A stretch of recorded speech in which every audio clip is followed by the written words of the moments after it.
आज हम लोग डिस्कस करेंगे जिस टॉपिक का, उस टॉपिक का नाम होगा प्यारे साथियों नेशनल इनकम। नेशनल इनकम का मतलब होता है राष्ट्रीय आय। तो I will be discuss today this topic national income. National income को हम लोग डिस्कस करेंगे। तो यहाँ देखते हैं पहले कि क्या क्या पूछा जाता है, इसमें क्या क्या पढ़ना है।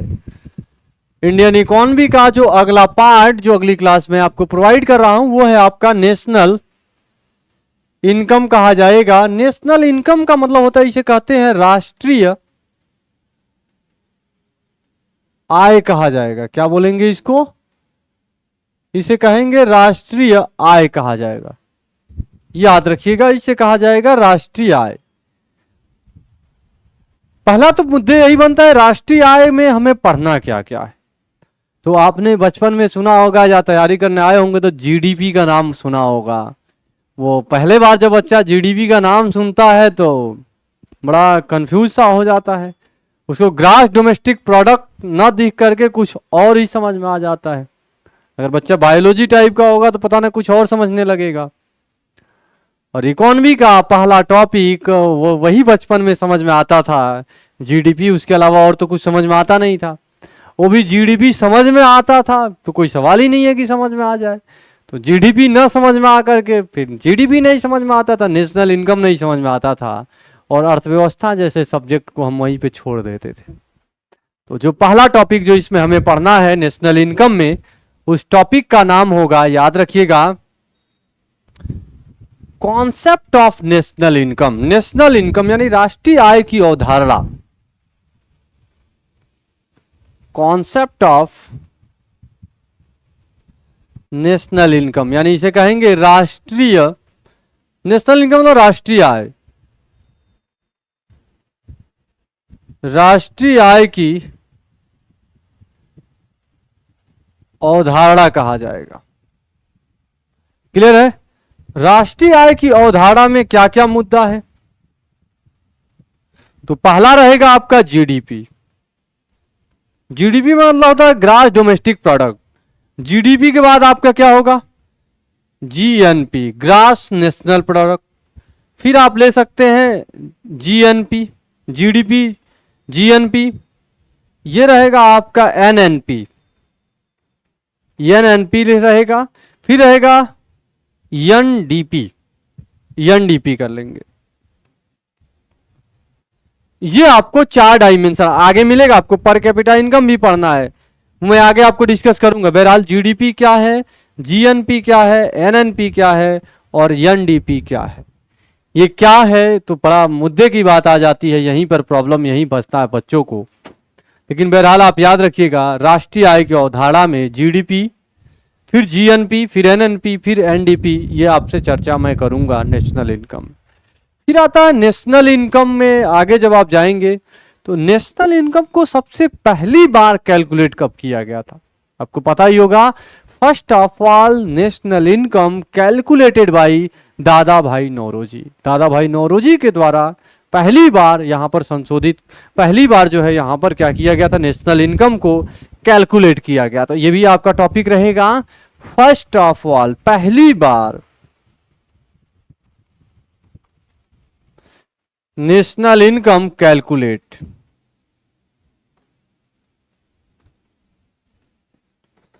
कैलकुलेटेड बाई, पहली बार जो कैलकुलेट किया गया था, पहली बार राष्ट्रीय आय का जो जो गणना किया गया, पहली बार राष्ट्रीय आय भारत में, first of all national calculated in India, याद रखिएगा, पहली बार राष्ट्रीय आय की गणना जो है भारत में करने का जो प्रयास किया था उसका नाम था दादा भाई नौरोजी ने किया था। 1866 और 67 में किया था।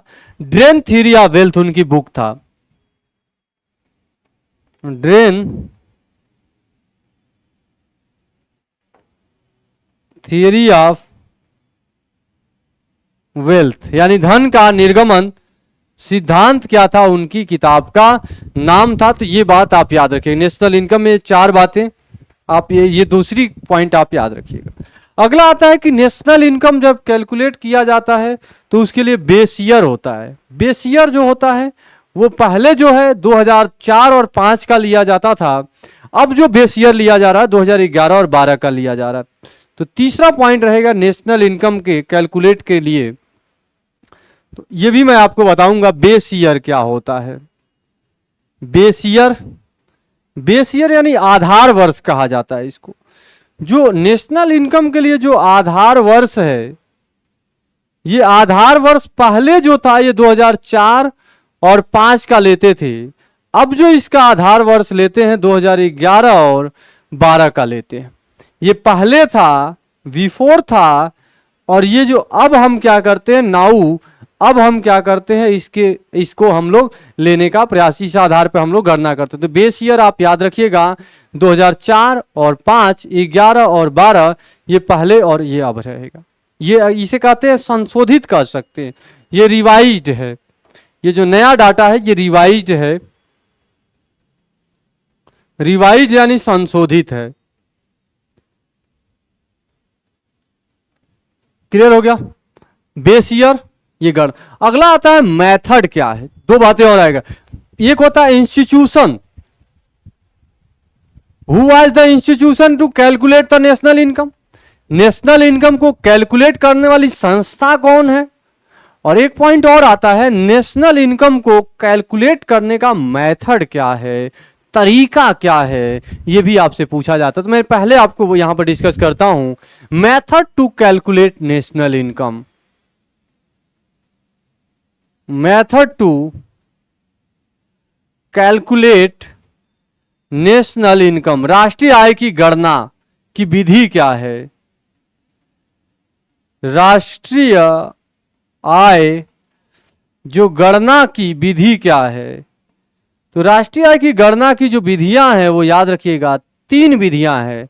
आय विधि, व्यय विधि है, एक को कहा जाता है आय विधि, व्यय विधि। तो इसे आप याद रखिएगा, इनकम मेथड, एक्सपेंडिचर मेथड, अभी दो याद रखिएगा। और एक होता है उपभोग आपने किया, कितना किया।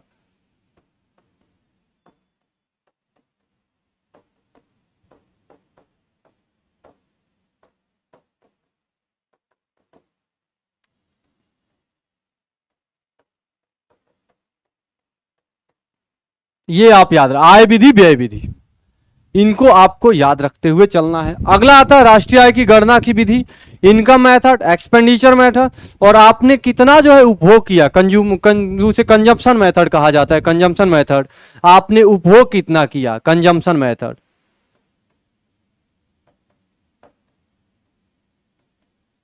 इसे कहा जाएगा एक्सपेंडिचर मेथड, और ये रहेगा आपका इनकम मेथड, ये रहेगा। अब आता है राष्ट्रीय आय की गणना करने वाली संस्था, institution to calculate national income.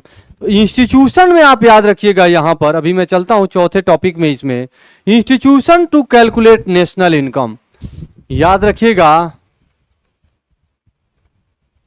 Institution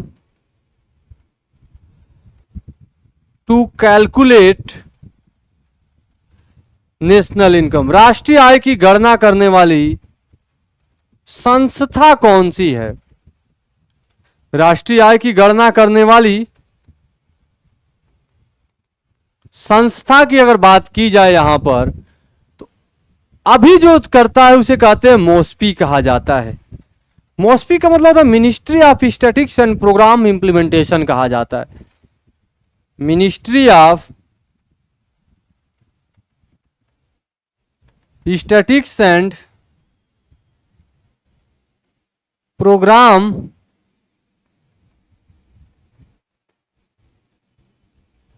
implementation कहा जाता है, याद रखिएगा। मिनिस्ट्री ऑफ स्टैटिस्टिक्स, ये पहले इसमें दो संस्थाएं थी। पहले जो है एक कहा जाता था सीएसओ और एक होता था एनएसएसओ। मैं आगे चर्चा करूंगा इस पे, 2-3 क्लास लगता है इस पे। सीएसओ का मतलब central statistical organisation, central statistical organisation, यानी राष्ट्रीय सांख्यिकी ऑर्गेनाइजेशन मतलब संस्था कह सकते हैं, और इसे कहेंगे नेशनल सैंपल सर्वे ऑफिस, राष्ट्रीय प्रतिदर्श सर्वेक्षण कार्यालय, नेशनल सैंपल सर्वे ऑफिस कहा जाता है। इसे कहेंगे राष्ट्रीय प्रतिदर्श सर्वेक्षण कार्यालय। Ministry of statistics and programme implementation मतलब क्या होता है, इसे कहेंगे सांख्यिकी कार्यक्रम एवं क्रियान्वयन मंत्रालय कहा जाएगा। मैं इंग्लिश ही केवल लिखा हूं यहां पर। ये दो संस्थाएं पहले अलग अलग डाटा लेती थी, पहले एनएसएसओ के अधिकारी और सीएसओ से के अधिकारी अलग अलग जाते थे। एक ऑर्गेनाइज सेक्टर का डाटा लेता है और एक अनऑर्गेनाइज सेक्टर का डाटा, लेकिन परंतु अब जो है इसकी जो नेशनल इनकम की जो गणना करती है उस संस्था का नाम है MoSPI, ministry of statistics and programme implementation कहा जाता है। फिर जब आप आगे जाएंगे तो मिलेगा आपको कई टर्मोलॉजी आता है, क्योंकि इकोनॉमिक्स है तो टर्मोलॉजी आएगा। आगे मिलेगा आपको रियल जीडीपी किसे कहा जाएगा, क्या कहा जाएगा, रियल जीडीपी किसे कहा जाएगा, जिसे अगला मिलेगा रियल नॉमिनल जीडीपी किसे कहा जाएगा, ये नॉमिनल जीडीपी किसे कहा जाएगा, real GDP, nominal GDP. GDP deflator क्या होता है, हालांकि उतना तो नहीं पूछेगा एसएससी में, जीडीपी डिफ्लेटर क्या होता है। फिर मैं आपको यहीं पे करा दूंगा आपका पर कैपिटा इनकम क्या होता है।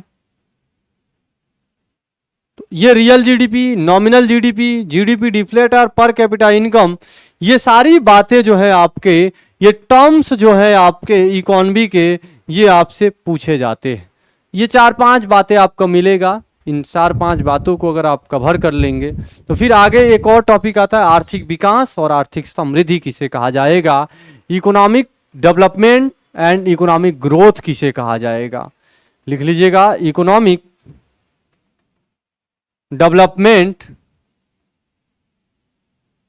यानी आर्थिक विकास किसे कहा जाएगा, आर्थिक विकास किसे कहा जाएगा। और अंतर है दोनों में मेरे प्यारे साथियों, और एक रहेगा आर्थिक समृद्धि यानी इकोनॉमिक डेवलपमेंट, और एक होता है इकोनॉमिक ग्रोथ किसे कहा जाएगा। तो नोट करिएगा इसको, इकोनॉमिक ग्रोथ किसे कहा जाएगा यानी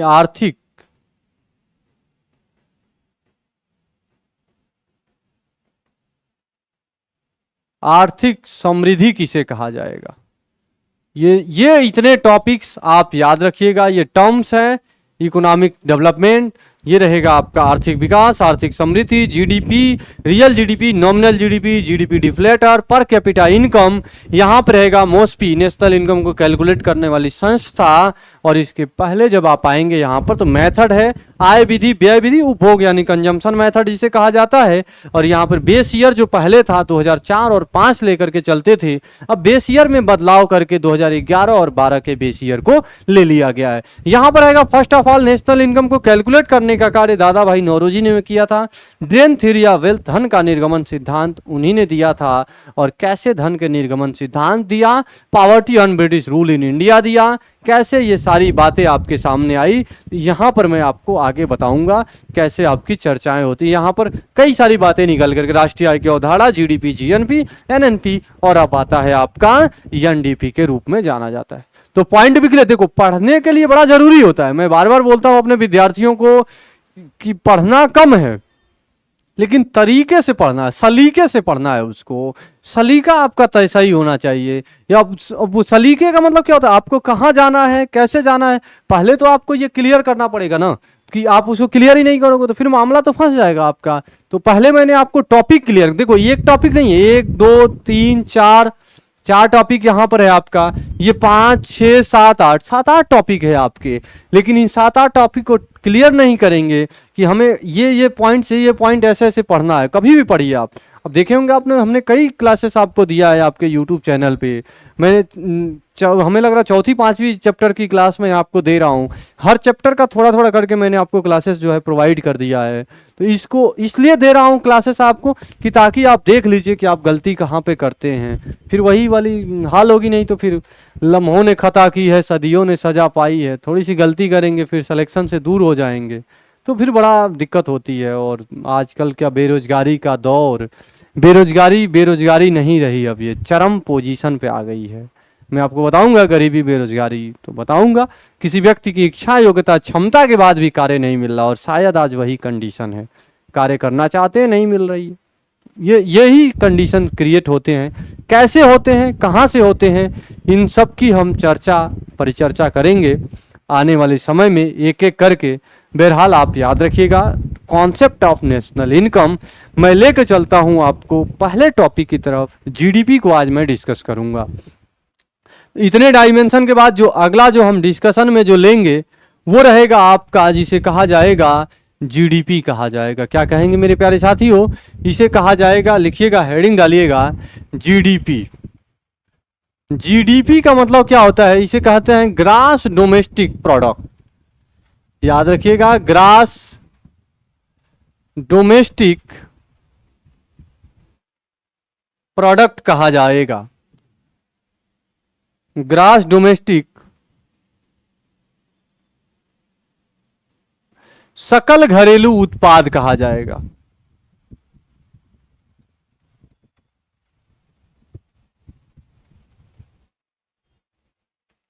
इसे कहेंगे सकल घरेलू उत्पाद कहा जाएगा। क्लियर है? जीडीपी का मतलब क्या होता है, सकल घरेलू उत्पाद कहा जाता है। GDP is the sum of all final goods and services. अब मैंने क्या बोल दिया, within one financial year, एक वित्तीय वर्ष में, एक देश की घरेलू सीमा के अंदर, within a domestic boundaries या within a domestic territories, एक देश की घरेलू सीमा के अंदर उत्पादित होने वाली समस्त अंतिम वस्तु एवं सेवाओं का मौद्रिक मूल्य जीडीपी कहा जाता है। GDP is the sum of all final goods and services within one financial year with a domestic territories, घरेलू सीमा के अंदर उत्पादन का जो कार्य किया जाएगा वो घरेलू सीमा के अंदर होना चाहिए, ये याद रखिएगा।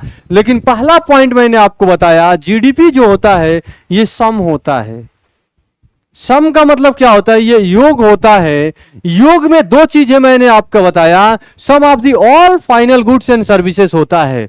ऑल फाइनल गुड्स का मतलब क्या होता है,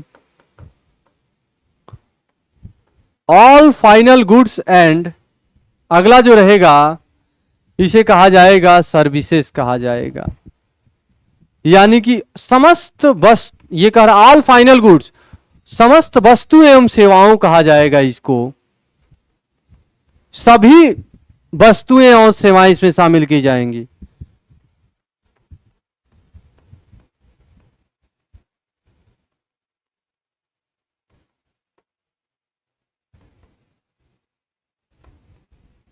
ये क्या होगा आपका, सभी वस्तुएं सेवाएं, सम होगा। ये सम योग किसका होगा, सभी वस्तु, आपने कितना उत्पादन किया, और ये उत्पादन आपने वस्तुओं का कितना किया और आपने गुड्स का कितने किया, दोनों को इसमें शामिल किया जाए।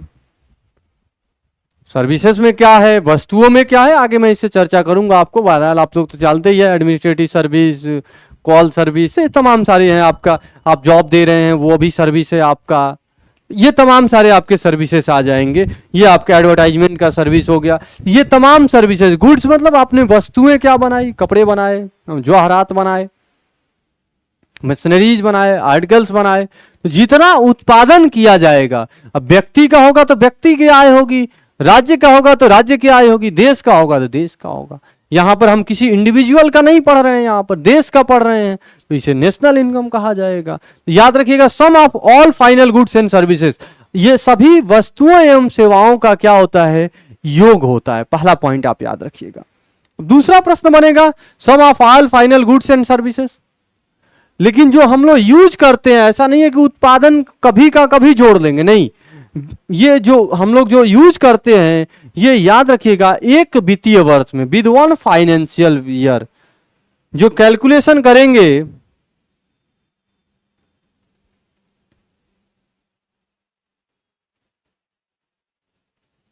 जो ये करेंगे एक वित्तीय वर्ष के साथ, यानी जो उत्पादन का जो कार्य किया जाता है, ये उत्पादन एक वित्तीय वर्ष में कितना किया गया है, ये आपसे कह रहा है। एक वित्तीय वर्ष में उत्पादन कितना किया गया है, यही है आपका जीडीपी। ये याद रखिएगा, सम होता है। दूसरा पॉइंट याद रखिएगा, विद वन फाइनेंशियल ईयर, एक वित्तीय वर्ष में आपने कितना उत्पादन किया, ये काउंट किया जाएगा। 6 महीने, 2 महीने, 4 महीने नहीं होता। हालांकि भारत में हम लोग क्वार्टरली लेते हैं, ये आपको पता ही भी होगा। और जो डाटा आ जाते हैं भारत में, वो Q1, Q2, Q3 और Q4 के रूप में हम लोग लेते हैं, क्वार्टरली लिया जाता है। ये अब ये रहेगा, जो उत्पादन करेंगे वो डोमेस्टिक बाउंड्री में होना चाहिए। जो उत्पादन का जो कार्य करेंगे उसमें याद रखिएगा फाइनल गुड्स एंड सर्विसेज को लिया जाता है, ये भी लिख लीजिएगा। फाइनल गुड्स एंड सर्विसेज को शामिल किया जाएगा, यानी अंतिम वस्तु एवं सेवाओं को शामिल किया जाएगा इसमें। अंतिम वस्तु एवं सेवाओं को क्या किया जाता है इसमें, अंतिम वस्तु एवं सेवाओं को शामिल किया जाता है।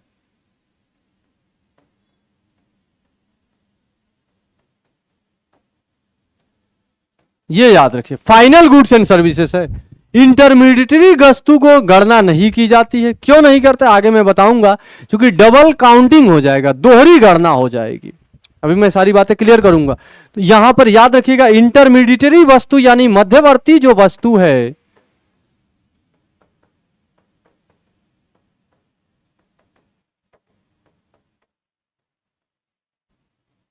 इंटरमीडिएटरी गुड्स को जो है इसमें काउंट नहीं किया जाता है। क्यों?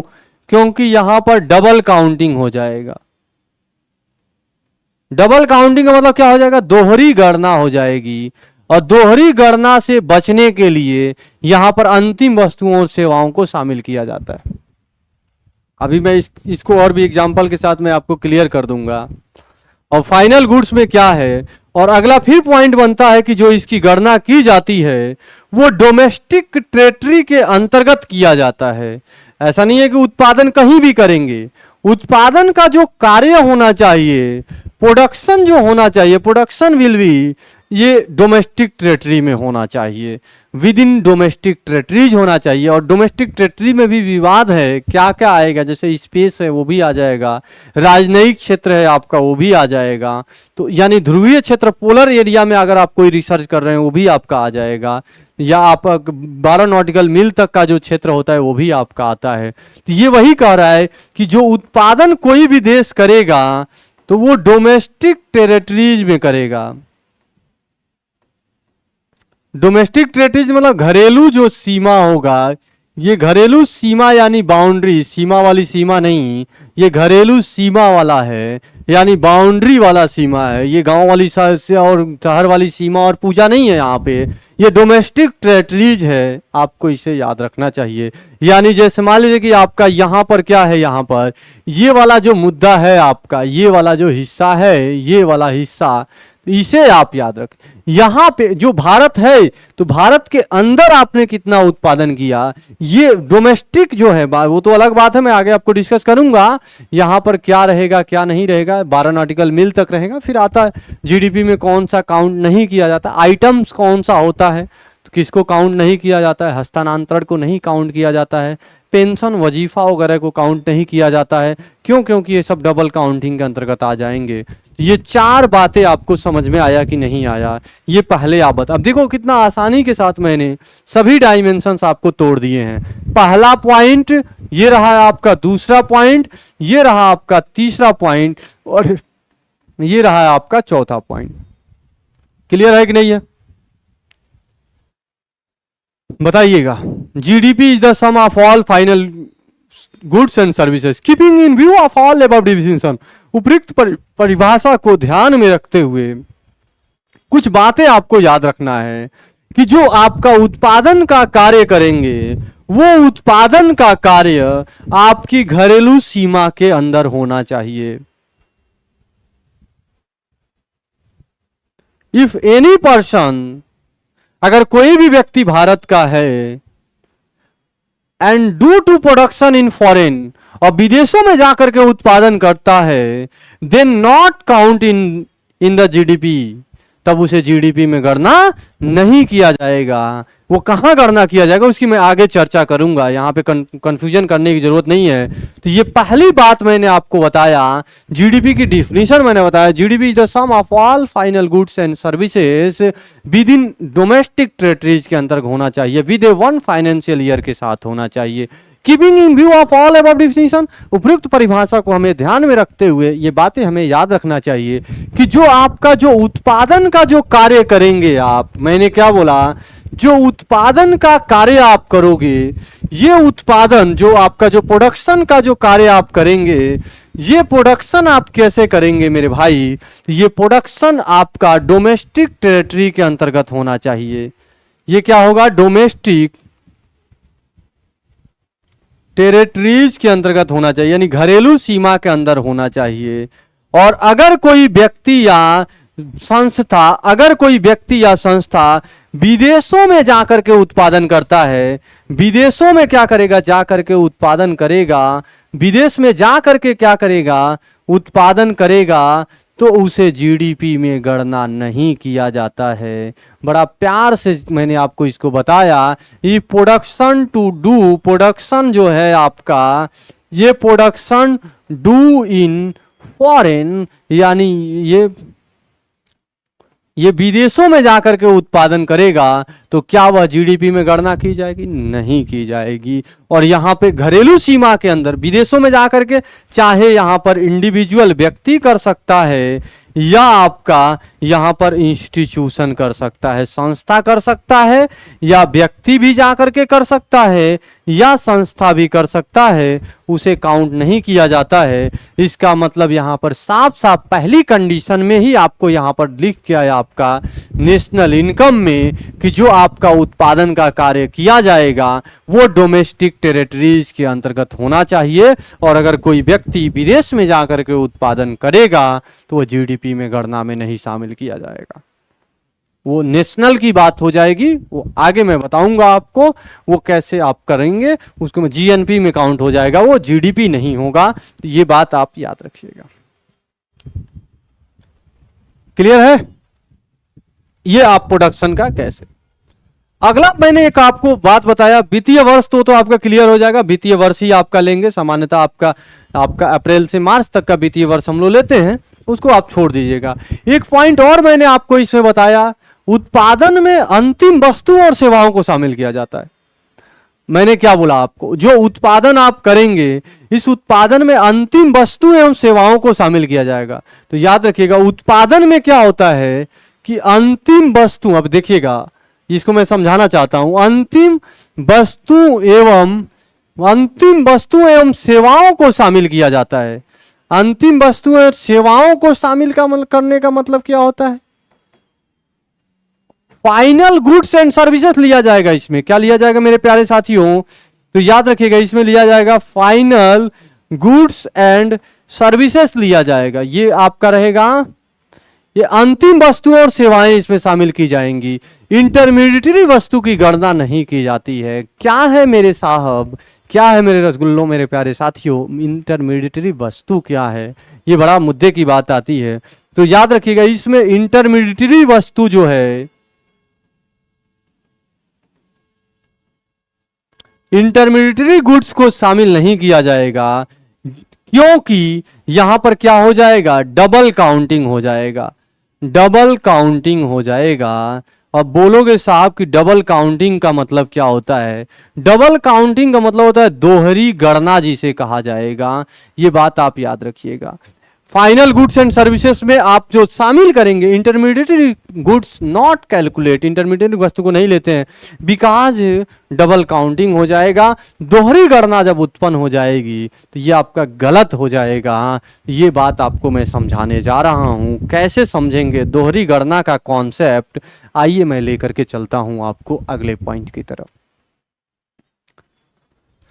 अब देखिएगा कैसे आप इसको समझे। जैसे मान लो यहां पर आपने, किसान है, इस किसान ने गेहूं बनाया। गेहूं का मतलब क्या होता है, व्हीट इसने क्या कर दिया, बना दिया। गेहूं से आप क्या बनाओगे, आप आटा बनाओगे।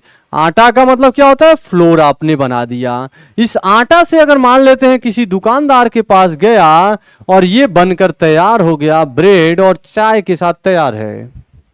यानी कहने का मतलब ये है, गेहूं बना होगा तो इसमें लैंड की कीमत होगी, लेबर की कीमत होगी, मजदूर होगी, ये सारा मतलब मान लेते हैं लैंड का कास्ट होगा, लेबर का होगा, आपका आप कह सकते हैं यहाँ पर लैंड का खर्च आएगा, लेबर का खर्च आएगा, ये आपका कीटनाशकों का खर्च आएगा, कीटनाशक का खर्च आएगा, आपके बीज के सीड्स के जो खर्च आएंगे, ये सबको मिला करके जो है, अगर 1 यूनिट गेहूं, मैं केजी में नहीं ले रहा हूं यहाँ पर, अगर 1 यूनिट गेहूं है और इस 1 यूनिट को बनाने में मान लेते हैं कि 10 रुपये, अब तो 10 रुपये नहीं मिल रहा है, मान लेते हैं 10 रुपये केजी बना है। ये कितने रुपए केजी आपने बना दिया है गेहूं, यानी 1 यूनिट बनाने में 10 रुपए का खर्चा आया, जिसमें लैंड को, लेबर को, कीटनाशक को, बीज को, या जो आपकी जुताई का, जो प्लाऊ का जो खर्च का, सबको तमाम सारे खर्च देने के बाद, इरिगेशन के खर्च देने के बाद, इरिगेशन भी आप यहाँ पर जोड़ सकते हैं,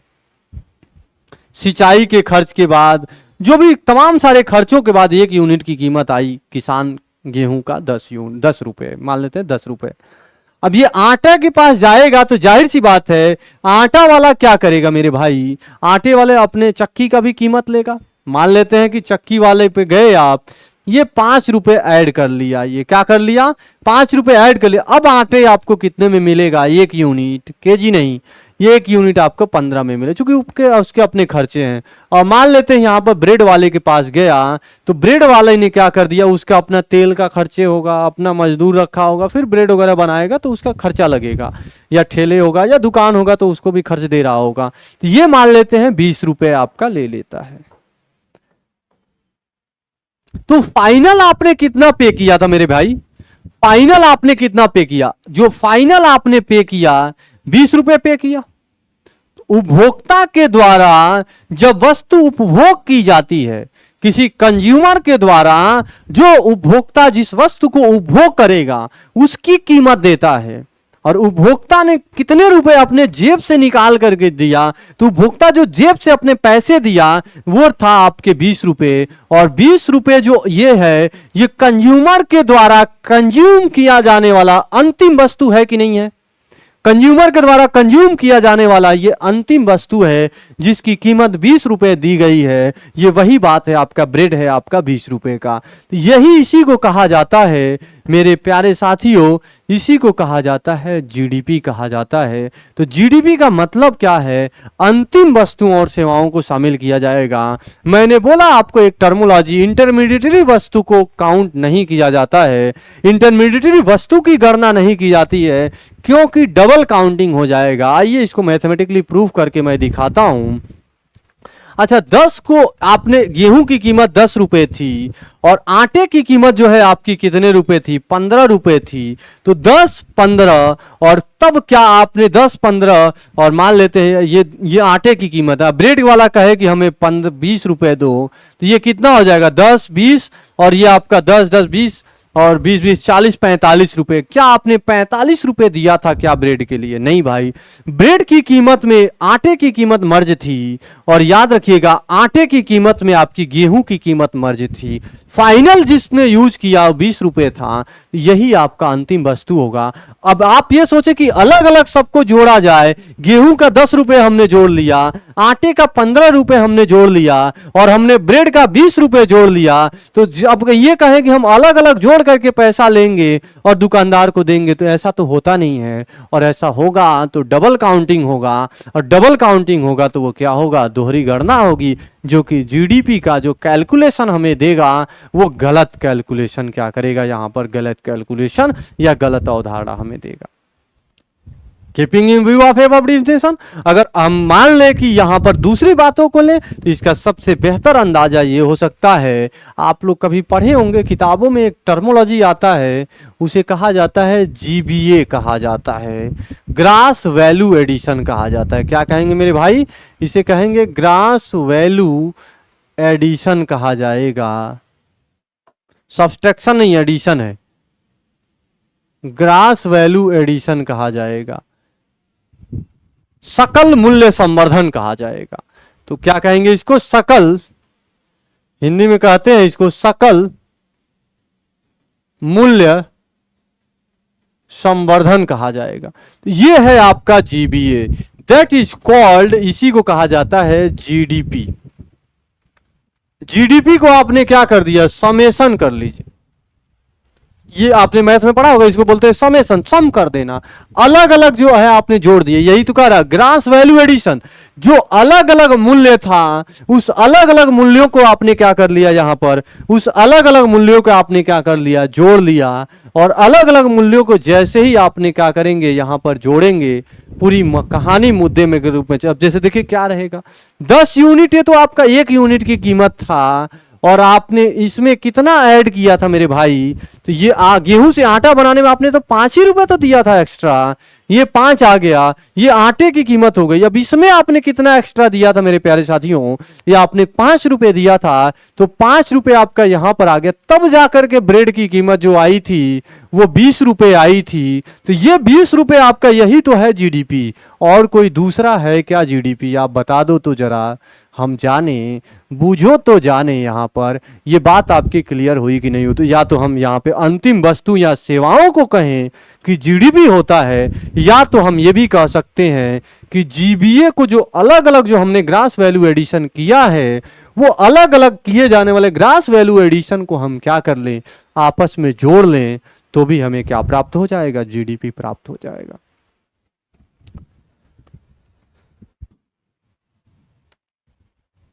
बड़ा मजेदार पॉइंट्स था, जिन सारे टॉपिक को हमने क्या किया? डिस्कस किया।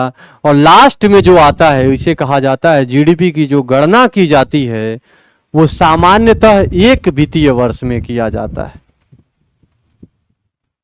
एक वित्तीय वर्ष में किया जाता है, यानी विद इन 1 फाइनेंशियल ईयर कहा जाता है।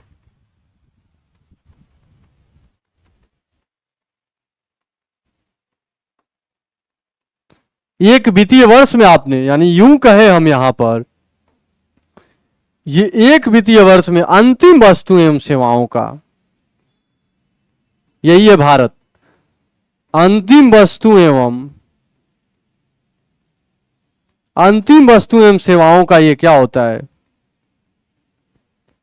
मौद्रिक मूल्य होता है। मॉनिटरी वैल्यू है, याद रखिएगा। अंतिम वस्तु एवं सेवाओं का मौद्रिक मूल्य ही क्या कहा जाएगा? यही आपका क्या है? जीडीपी कहा जाएगा। तो ये मैंने आपको ये पॉइंट्स आपको यहां पर बता दिया, सारी बातें आप यहां से भी देख। All final goods and services, all monetary value of all final goods and services, यूं कह सकते हैं इसका। ये मॉनिटरी वैल्यू होता है, monetary value of all final goods and services, ये रहेगा आपका अंतिम वस्तु एवं सेवाओं का मौद्रिक मूल्य। एक वित्तीय वर्ष लेंगे, और ये सारी बातें हमने आपको क्या कर दिया, यहां तक की जो भी बातें थी हमने क्या कर दिया, आपको यहां तक सिखा दिया। ये था आपका टॉपिक, जिसका नाम था नेशनल इनकम। नेशनल इनकम का अभी केवल मैंने छोटा सा पॉइंट बताया। अभी बड़ा लंबा टॉपिक है ये, जीडीपी किसे कहा जाएगा। इस जीडीपी की बातें आपको याद रखनी है कि जीडीपी किसे कहेंगे, और जीडीपी जैसे ही आपका क्लियर होगा, जीडीपी के बाद आप राष्ट्रीय आय का गठन कैसे आगे की तरफ स्टेप बाय स्टेप कहानी जो है आपकी आगे की तरफ बढ़ती चले जाएगी। तो आने वाली जो क्लासेस जो भी होंगी, उस आने वाली क्लासेस में हम आपसे फिर ऐसे ही क्लासेस के साथ आपके साथ हम मिलते रहेंगे, रूबरू होते रहेंगे। चैनल्स को आप सब्सक्राइब कर सकते हैं, ऑफलाइन में आप विजिट कर सकते हैं। लक्ष्मी नगर पे ब्रांच है। लक्ष्मी नगर नाम तो लक्ष्मी नगर है, लेकिन मेट्रो स्टेशन से जब आप आते हैं तो निर्माण विहार आपको मेट्रो स्टेशन है, नज़दीकी मेट्रो स्टेशन निर्माण विहार के जस्ट सामने आप देखेंगे। आप जब उतरेंगे आप तो वहाँ पे आपको मिल जाएगा आपको ये हमारा इंस्टीट्यूट। तो वहाँ पर आप आकर के एक बार विजिट कर सकते हैं। ऑफलाइन की क्लासेस में आपको इसी तरीके से धुआंधार क्लासेस आपको मिलेंगी भारतीय अर्थव्यवस्था की। तो ये सारी बातें थी, जिन सभी बातों को हम आज क्या करेंगे, यहीं पर जो है अपनी बातों को, वाणी को विराम देंगे। फिर मिलते हैं आपसे, तब तक के लिए थैंक यू, बाय बाय।